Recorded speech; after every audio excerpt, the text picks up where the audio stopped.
జై స్వరాజ్ టీవీ వారికి మా మున్సిపల్ ఏఐటీసీ నాయకత్వం నుండి వారికి ధన్యవాదాలు.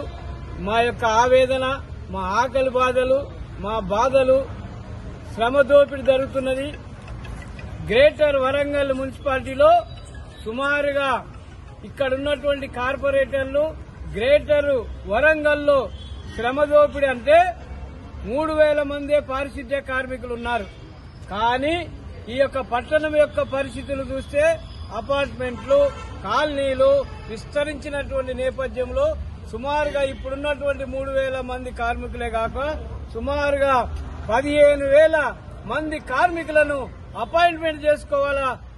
మా కార్మికులు ఒక్కరు 4 పనిచేస్తున్నారు. ఇది శ్రమ దోపిడీ.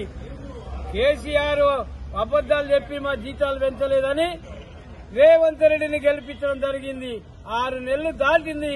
వారికి ఈ సందర్భంగా మీడియా ద్వారా హెచ్చరిక చేస్తున్నాము. మొట్టమొదటిసారిగా ప్రజల ఆరోగ్యం బాగుండేటువంటి మున్సిపల్ కార్మికులు ఉదయం 5 గంటలకి వాళ్ళ పిల్లలను కూడా చూసుకోకుండా, కుటుంబాన్ని చూసుకోకుండా, వారి బాగోగులు చూసుకోకుండా గ్రేటర్ వరంగల్లో కార్పొరేషన్ లో ఉన్నటువంటి హన్మకొండ, వరంగల్ అందరి ప్రజల యొక్క ఆరోగ్యం బాగుండాలని వారు చేస్తున్నటువంటి పనికి రేవంత్ రెడ్డి వెంటనే మున్సిపల్ కార్మికులకు కనీస వేతనం 26,000 రూపాయలని ఈ సందర్భంగా డిమాండ్ చేస్తున్నాము. మా కార్మిక నాయకులను పిలిచి మేము మా ఎమ్మెల్యే కూనంనేని సాంబశివరావు గారి ద్వారా మా సమస్యలు వారికి ఇచ్చడం జరిగింది. అదేవిధంగా గత నెల 30 తారీఖు నాడు ఇందిరా పార్కు దగ్గర 500 మంది మున్సిపల్ కార్మికులతో ధర్నాలు నిర్వహించడం జరిగింది. ప్రజా సమస్యల మీద ప్రజాస్వామ్య పద్ధతిగా ప్రకారంగా కొంతమంది కార్మికులను కూడా అరెస్టు చేయడం జరిగింది. వారిని వెంటనే విడుదల చేయాలని చెప్పి డిమాండ్ చేసినందువల్ల మేము ప్రశ్నించే హక్కు మాకున్నది. మున్సిపల్ కార్మికులుగా ఈ రోజు కాదు, డాక్టర్ బిఆర్ అంబేద్కర్ గారు రాసినటువంటి రాజ్యాంగ పరంగా మేము పనిచేస్తున్నాము. మేము నిజాయితీగా పనిచేస్తున్నటువంటి మున్సిపల్ కార్మికుల యొక్క సమస్యలు పరిష్కరించాలని ఏఐటీసీ రాష్ట్ర ప్రధాన కార్యదర్శి యేసురత్నంగా మా మున్సిపల్ కార్మికులందరూ అంబేద్కర్ గారు ఒకసారి చెప్పారు, సమీకరించు, బోధించు, పోరాటం చేయమని. మేకపిల్ల మాదిరిగా ఉంటే రోజు నిన్ను కోసేస్తారు, సింహం మాదిరిగా గర్జించమని అన్నారు.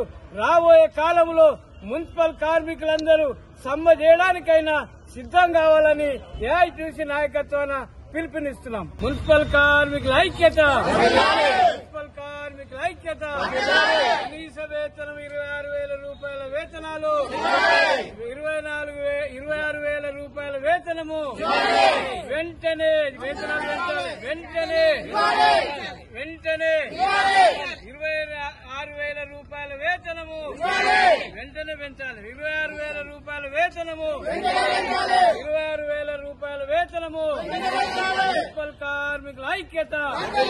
మున్సిపల్ కార్మికులను పర్మనెంట్, మున్సిపల్ కార్మికులను పర్మనెంట్. పీఆర్సీ వచ్చే వరకు ఐఆర్ 3,500 రూపాయల వేతనము, అదనంగా 3,600 రూపాయలు, అదనంగా 3,500 రూపాయలు. మున్సిపల్ కార్మికుల ఐక్యత. మున్సిపల్ కార్మికులను పర్మనెంట్, మున్సిపల్ కార్మికులను పర్మనెంట్.